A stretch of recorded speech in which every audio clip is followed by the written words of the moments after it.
በዓለም የሰው ልጅ ታሪክ ውስጥ ትልቅ የሚባል ድርጊት ወይም ፌኖሜናን ከምንላቸው አንዱና ዋነኛው የኢየሱስ ክርስቶስ መወለድ ነው። የአምላክ ሰው መሆን ነው። የእግዚአብሔር ስም የተመሰገነ ነው። ትናንትና አምላክ ሰው ሆነ በሚል ወንድማችን ሲያስተምረን ነበርና ያ ትልቅ የሰው ልጅን ታሪክ ሼክ ያደረገው ድርጊት ነው። የእግዚአብሔር ስም የተመሰገነ ነው። አምላክ ሆኖ ሳለ ሰው መሆን ማለት ትልቅ ትህትና ነው ስንል ነበረ። ትናንትና ስለነበረ ደስቲሽና እውነት ነው። የአምላክንና የሰውን ልዩነት፣ የአምላክና የሰውን ግንኙነት፣ የአምላክና የሰውን ባህሪ ስናጠና ለአምላክ ሰው መሆን ማለት ምን ማለት እንደሆነ ይገባናል። የእግዚአብሔር ስም የተመሰገነ ነው። ይህ ሁሉ የሆነው ለእኔና ለእናንተ ለመዳን፣ ለእኔና ለእናንተ አዲስ ጅማሮ ነው። የእግዚአብሔር ስም የተመሰገነ ነው። ስለዚህ እንኳን ደስ አላችሁ። ሃሌሉያ! ጌታ የተመሰገነ ነው። ስለዚህ አዲስ ጅማሮ ነው የሆነልን። ኢየሱስ ክርስቶስ የተባረከ ይሁን። ስለዚህ የእግዚአብሔርን ቃል ኢሳይያስ 43 ቁጥር 18 ላይ ብዙ ጊዜ ተምረነዋል፣ አንብበነዋል። ከሱ ተነስተን አንድ አራት ነገሮችን ነው ዛሬ ላካፍላችሁ የምፈልገው።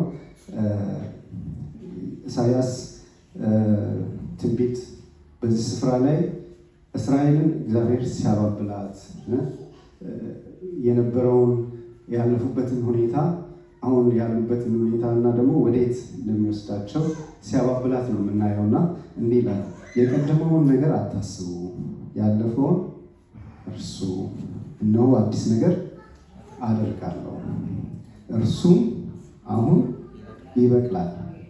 ሃሌሉያ! አታስተውሉምን?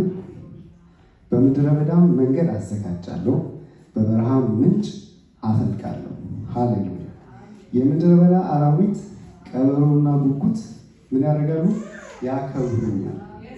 በምድረ በዳ ውሃ የበረሃ ምንጭ እሰጣለሁና ለመረጥኩት ሕዝቤ ውሃ እሰጣለሁ። ለራሴ ያበጀሁት ሕዝብ ምስጋናዬን ያውጅ ዘንድ ይህን አደርጋለሁ ይላል። እግዚአብሔር ስም የተመሰገነ ነው። ማን እንደሆነ እግዚአብሔር ምን አይነት ታላቅ አምላክ እንደሆነ፣ ምን አይነት ካልነበረ ነገር የሆነን ነገር የሚሰጥ አምላክ እንደሆነ እየነገራቸው ነው።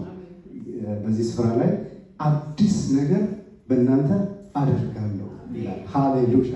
ኢየሱስ ክርስቶስ ጌታ ነው። ስለዚህ በዚህ ስፍራ ዋናው ሀሳቡ ያለፈውን ነገር ምን አድርጉት ይላቸዋል? እርሱት ይላል። ያለፈው ነገር እስቲ ምንድን ነው? በህይወታችን እስቲ እናስበው።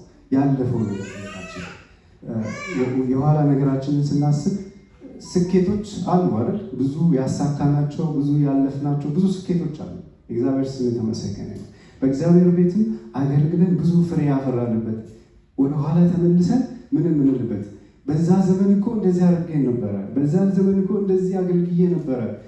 እኔ በግሌ ብትጠይቁኝ ብዙ ምላቸው በእግዚአብሔር ቤት ውስጥ አርኩ ብዬ ፕሮድ የማደርግባቸው ነገሮች አሉ፣ ማለት በትንሽም ቢሆን ማለት ነው። ነገር ግን እዚህ ስፍራ ላይ ያለፈውን ነገር ምን አድርጉት ይላቸዋል? እርሱት ይላቸዋል። እርሱት። በተቃራኒ በኩል ደግሞ ያለፈውን ነገር ምን አለው? ቁጭት አለው። ያለፈው ነገር ውድቀት አለበት። ያለፈው ነገር ክርክር አለበት። ያለፈው ነገር ጥላቻ አለበት። እግዚአብሔር ስም የተመሰገነ። ሰው ወደፊት ለመሄድ ወደኋላ ማየት አለበት የለበትም? ከሆነ ምንድን ነው የሚሆነው? ይወድቃል። ሰሞኑን ትንሿ ልጄ እንደዚህ አብዛኛው ጊዜ ዴኬ መወስዳት መመልሳት እኔ ነኝ። ሰሞኑን ነው እና ስንሄድ አንዳንድ የሆነ ለየት ያለ ነገር ስታይ እንደዚህ እያየች ነው የምትሄደው። እንደዚህ እያየች ከዛ አንድ ቀን ወደቀች እና ከዛ ዝቅ ብዬ ሲሲ ያልከው ሰው ወደኋላ ማየት ከፈለገ ቆሞ ቢያይ ይሻላል ወደኋላ እንጂ እንደዚህ እየሄደ ወደኋላ ማየት አደጋ ነው። ትወድቃለሽ። ስላት ገባት። ከዛ ትንሽ ቆይተን የሆነ ኢንትረስቲንግ ነገር ስታይ ማለት ነው ቆመችና አየችና ሄደች። እግዚአብሔር የህፃናትን ልብ ይስጠን። አሁን የእነሱን አረዳድ ይስጠን። ስለዚህ ምንድን ነው ጊዜ ቆሞ አይጠብቅም ይባላል። ጊዜ እየሄደ ነው እና በምንሄድበት ጊዜ ውስጥ በምንኖረው ኑሮ ውስጥ ወደኋላ እየኖርን ወደፊት መሄድ አንችልም። ስለዚህ ያለፈውን ነገር ምን አሉት? እርሱት። ያለፈውን ነገር እርሱት።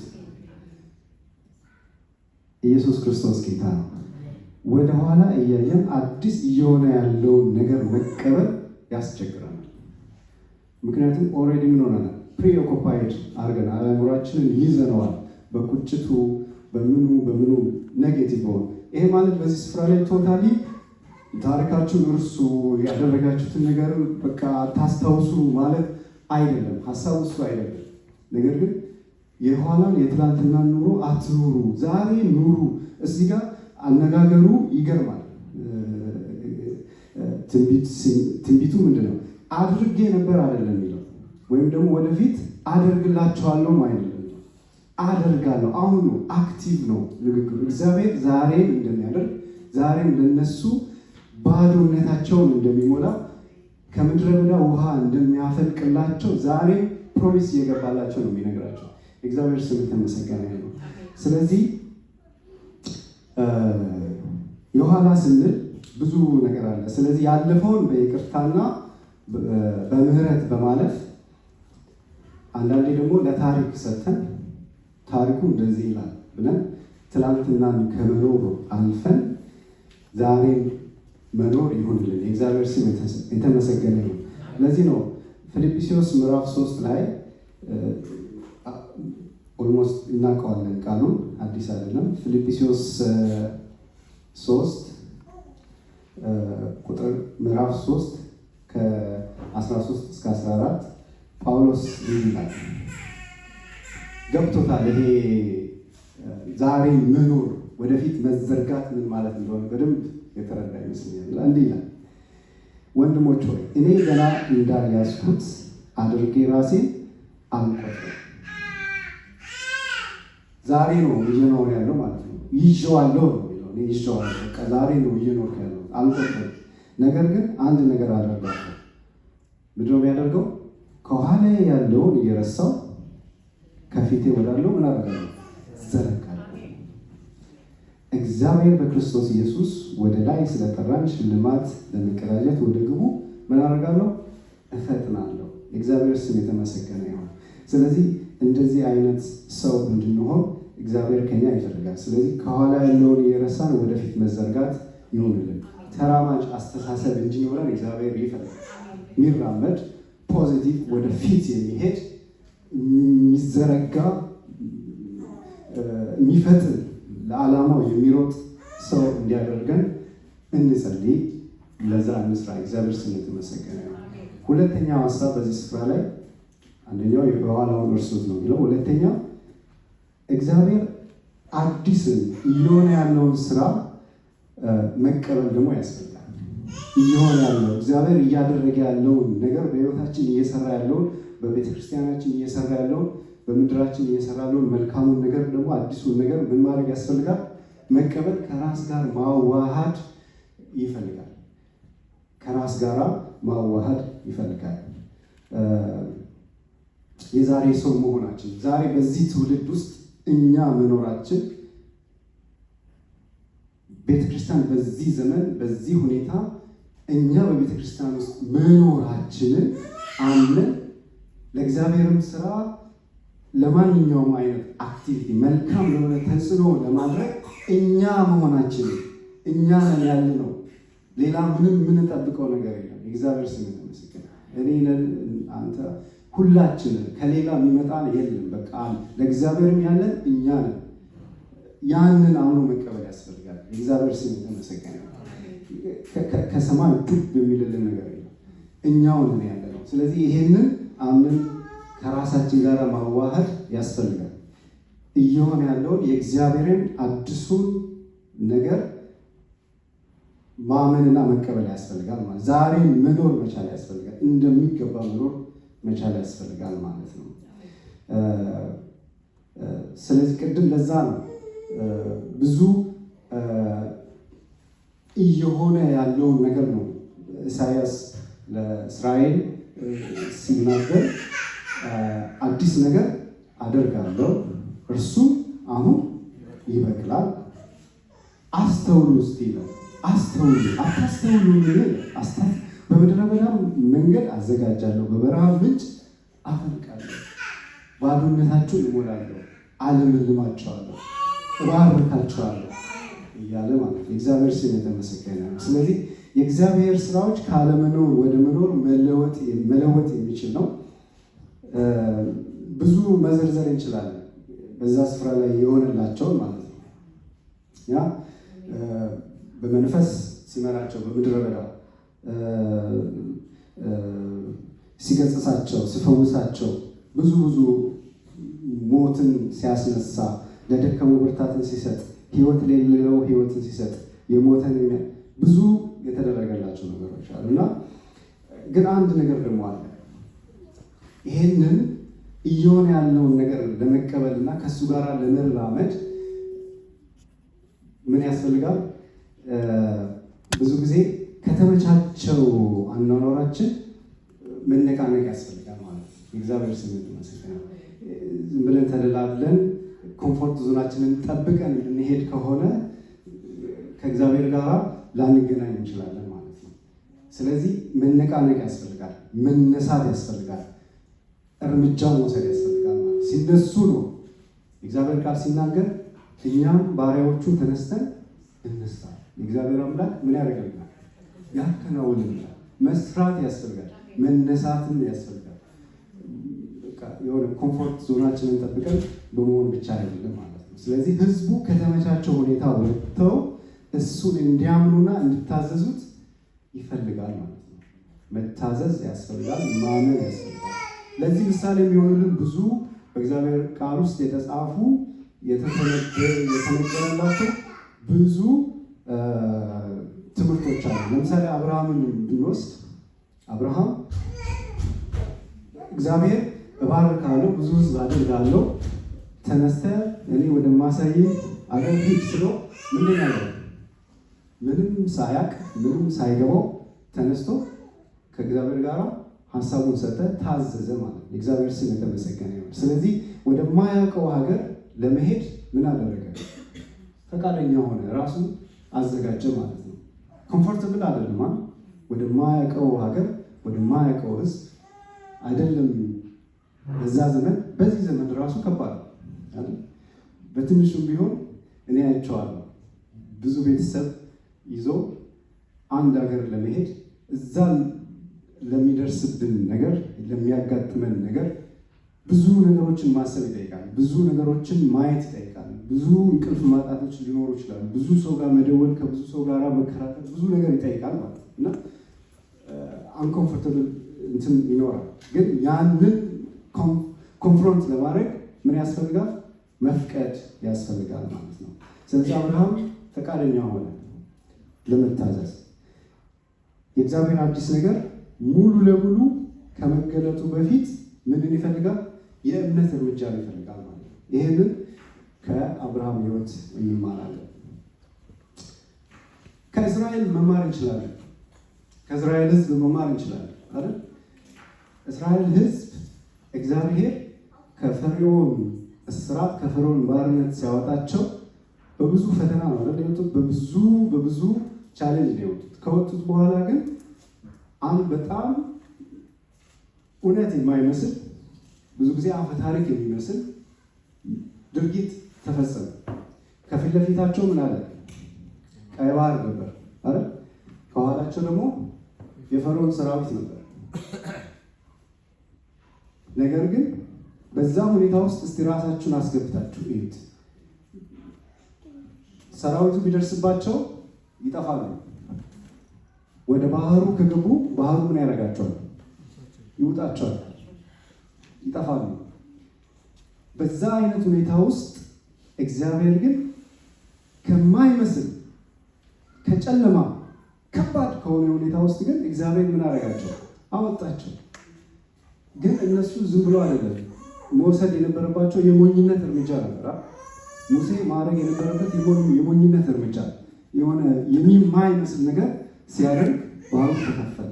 እግዚአብሔር አሻገራቸው። እግዚአብሔር ስም የተመሰገነ ነው። ስለዚህ እግዚአብሔር አዲስ ነገር የሚመጣው የሚቻል በማይመስል ሁኔታ ውስጥ ነው። በህይወታችን ቢሆን አንዳንድ ጊዜ እንደዛ ነው።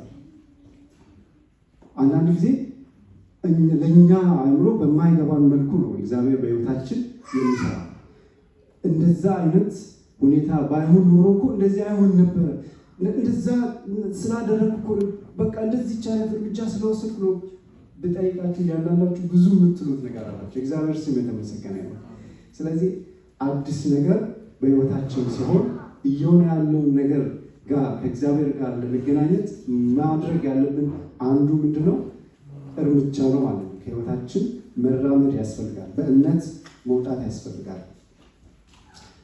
አንዳንድ ጊዜ የእኛን ነገር ትተን እግዚአብሔር ላይ መጣል ያስፈልጋል። ያ ሁለንተናችንን መጣል የእግዚአብሔርን እጅ ማየት ሊያስፈልግ ይችላል ማለት ነው። እግዚአብሔር ስም የተመሰገነ ነው። የእኛ ነገር ጠፍቶ ምን መፍትሄ ሳይኖር ሲቀር የእግዚአብሔር እጁን ማየት ሃሌሉያ፣ እሱ ሊያዋጣ ነው ማለት ነው። እግዚአብሔር ስም የተመሰገነ ነው። ኢያሱን እንደ ምሳሌ መውሰድ እንችላለን። ያ ኢያሱ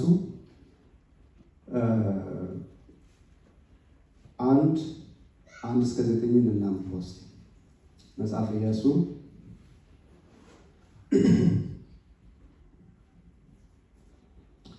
የእግዚአብሔር ባሪያ ሙሴ ከሞተ በኋላ እግዚአብሔር የሙሴን አገልጋይ ኢያሱ 1:1-9 ነው እያነበብኩ ያለው። የእግዚአብሔር ባሪያ ሙሴ ከሞተ በኋላ እግዚአብሔር የሙሴን አገልጋይ የነዌን ልጅ ኢያሱን እንዲህ አለው፣ እነሆ ባሪያዬ ሙሴ ሞቷል። እንግዲህ አሁንም አንተና ይህ ሕዝብ ሁሉ ምን ሆኑ? ተነሱ፣ ለእስራኤላውያን ወደሚሰጣቸው ምድር ለመግባት የዮርዳኖስን ወንዝ ምን አሉ? ተሻገሩ።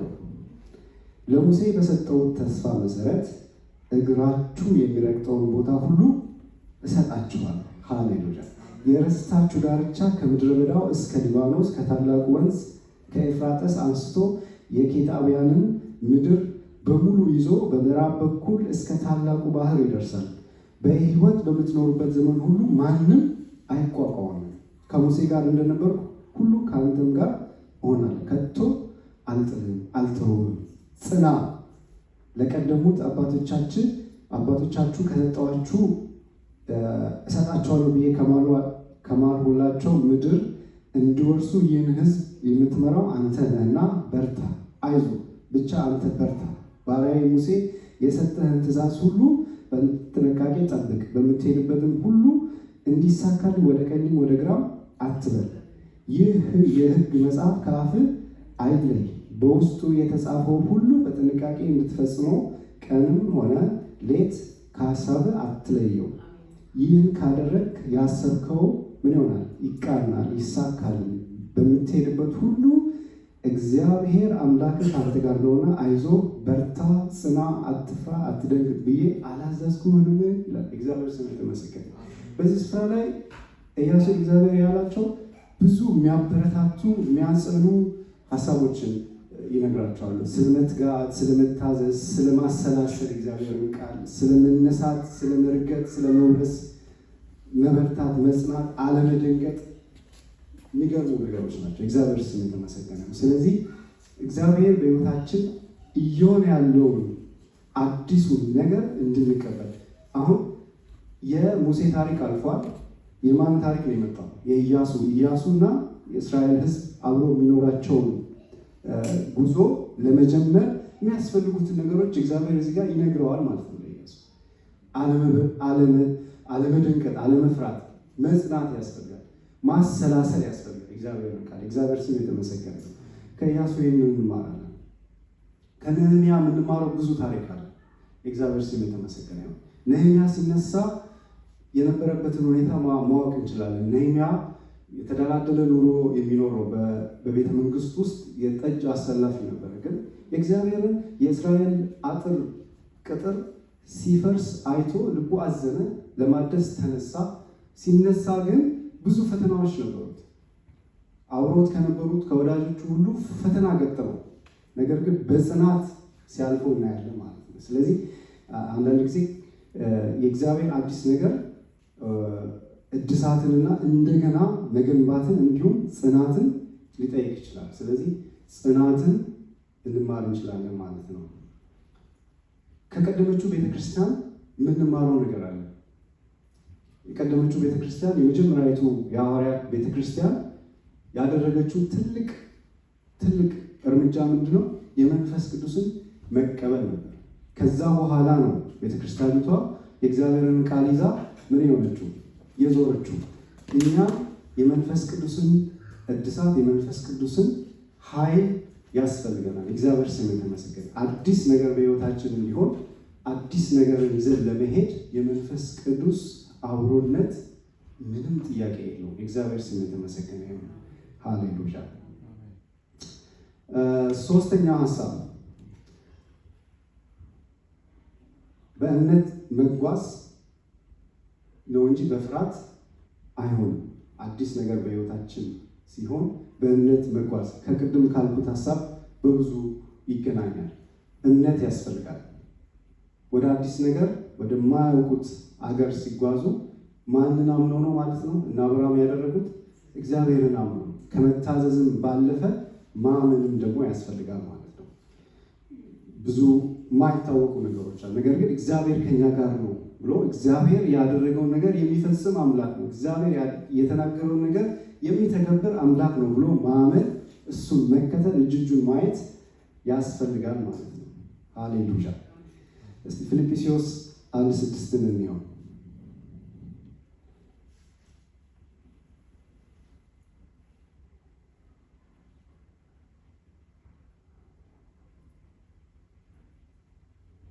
እንዲህ ይላል፣ በእናንተ መልካም ስራ የጀመረው እርሱ እስከ ክርስቶስ ኢየሱስ ቀን ድረስ ከፍጻሜው እንደሚያደርሰው እርግጠኛ ነኝ። ያመነው ነገር አለ ማለት ነው። እርግጠኛ ነው እግዚአብሔር ያንን ነገር እንደሚያደርግ። እግዚአብሔር ስም የተመሰገነ ነው። ለዚህ በእምነት ስለመጓዝ ስናነሳ በመጽሐፍ ቅዱስ ውስጥ ዕብራውያን ላይ የእምነት አባቶች ተብሎ የተተረኩ ብዙ አሉ ማለት ነው አይደል? እናውቃቸዋለን፣ ተምረናል። ባለፈው በባይብል ስተዲ ስናጠና ነበር እና እነ አብርሃምን ልናነሳ እንችላለን፣ እነ ዳዊትን ልናነሳ እንችላለን፣ እነ ዳንኤል፣ እነ ጴጥሮስ ብዙ በእግዚአብሔር ቤት ውስጥ በእምነት ዓለምን የኮነኑ እግዚአብሔርን በማመን ታላቅ ነገርን ያደረጉ ምሳሌዎች አሉ ማለት ነው። ስለዚህ በእምነት መጓዝም ያስፈልጋል ማለት ነው። አዲስ ነገር በሕይወታችን እንዲሆን ከእግዚአብሔር ጋር ለመገናኘት ጌታ ይባላል። ሌላ እና የመጨረሻው በዓላማው መጓዝ ወይም ተልእኮውን ይዞ መጓዝ ያስፈልጋል ማለት ነው። የኋላውን አዲስ ነገር በሕይወታችን እንዲሆን ከፈለግን አንደኛውን ብያቸዋለሁ፣ የኋላውን መርሳት፣ እዛ ላይ ድዌል ማድረግ አስፈላጊ አይደለም ማለት ነው። ያ ማለት አታስቡ ማለት አይደለም፣ ወይም ደግሞ ግን ያ በጣም አስፈላጊ ነገር ነው። ሁለተኛ እየሆነ ያለውን አዲሱን ነገር ደግሞ ምን ማድረግ ያስፈልጋል? ማዋሃድ ያስፈልጋል። ኢንተርቴን ማድረግ ኢምፓርት ማድረግ ያስፈልጋል። ይህም ነው ከራስ ጋር የኔ ነው ብሎ መቀበል ያስፈልጋል ማለት ነው። ወይም ዛሬ መኖርንም ያስፈልጋል። አቬይለብል መሆን፣ አክቲቭ መሆን። እግዚአብሔር ስራ አክቲቭ፣ እግዚአብሔር ሁሌ ያለ አምላክ ነው ማለት። ስለዚህ ያንን በደንብ ከራስ ጋር ማዋሃድ ያስፈልጋል። ሶስተኛ በእምነት መጓዝ ነው።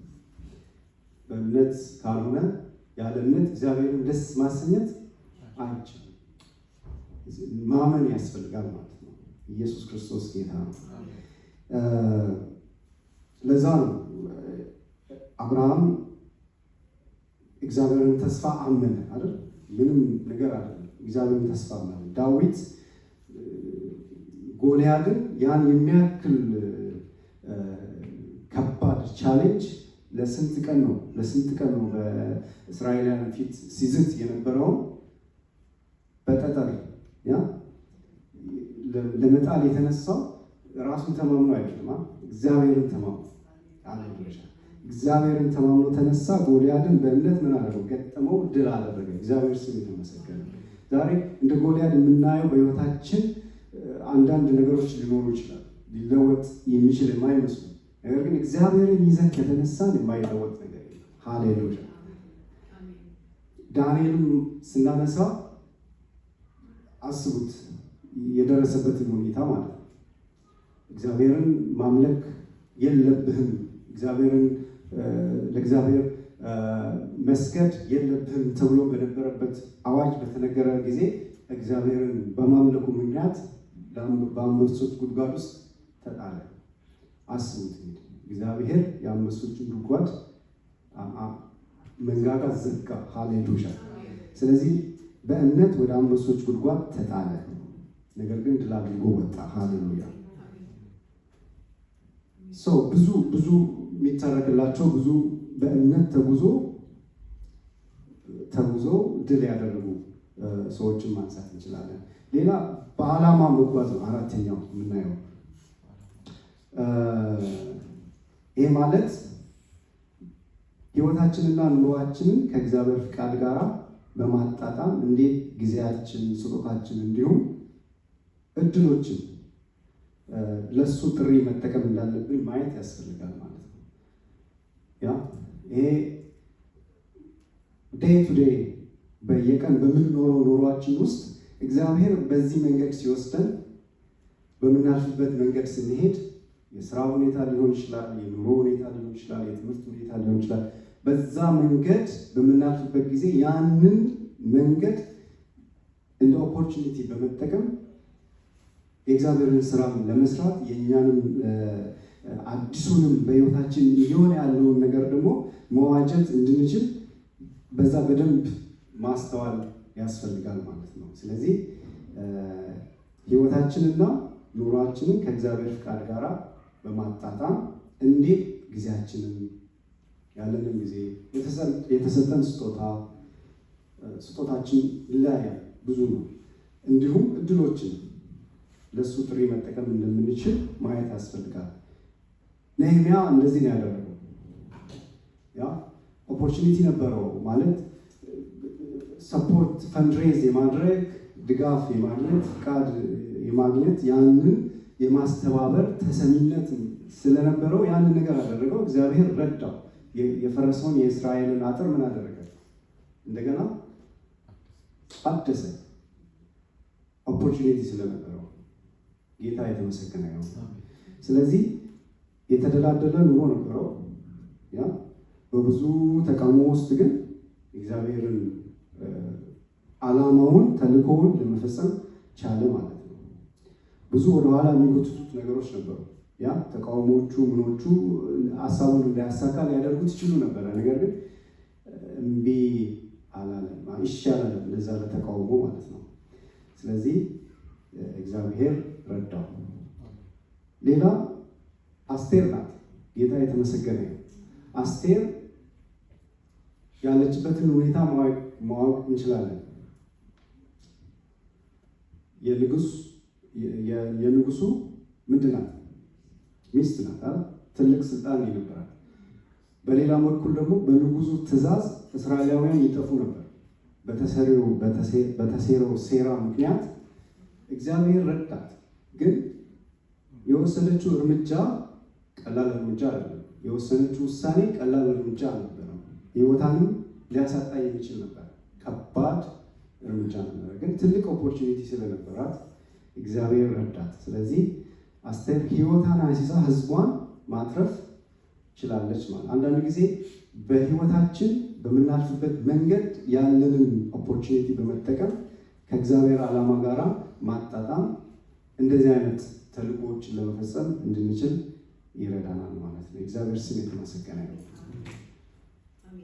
ሃሌሉያ። ጳውሎስን ማንሳት እንችላለን። ጳውሎስ ቅናት ነበረው አይደል? ማለት በሌላው ሳይድ እየነበረ እያለ ወንጌል የመስበክ ቤተክርስቲያንን እንትን ማለት በቃ ይሄ የተሳሳተ ነው ብሎ ስላመነ ብዙ ወንጌላውያንን ወይም ቤተክርስቲያንን ሲያሳድድ ነበር። ነገር ግን ሞቲቭ ምንድን ነው? ቅናት ነበረበት። እግዚአብሔር ረዳው። ሲቀየር እንደገናው የነበረው በዛ ሳይድ የነበረው በዚህኛው ሳይድ ደግሞ እግዚአብሔር ረዳው። ሃሌሉያ። ስለዚህ የወንጌል የመስበክን ተልእኮ በደንብ አድርጎ ተጠቀመበት ማለት ነው። ትልቁ ምሳሌ ኢየሱስ ነው። ሃሌሉያ። ኢየሱስ ተልእኮ ነበረው ወደዚህ ምድር ሲመጣ። ያ ትልቁ ተልእኮ ምን ነበረ? የሰው ልጅ ማዳን።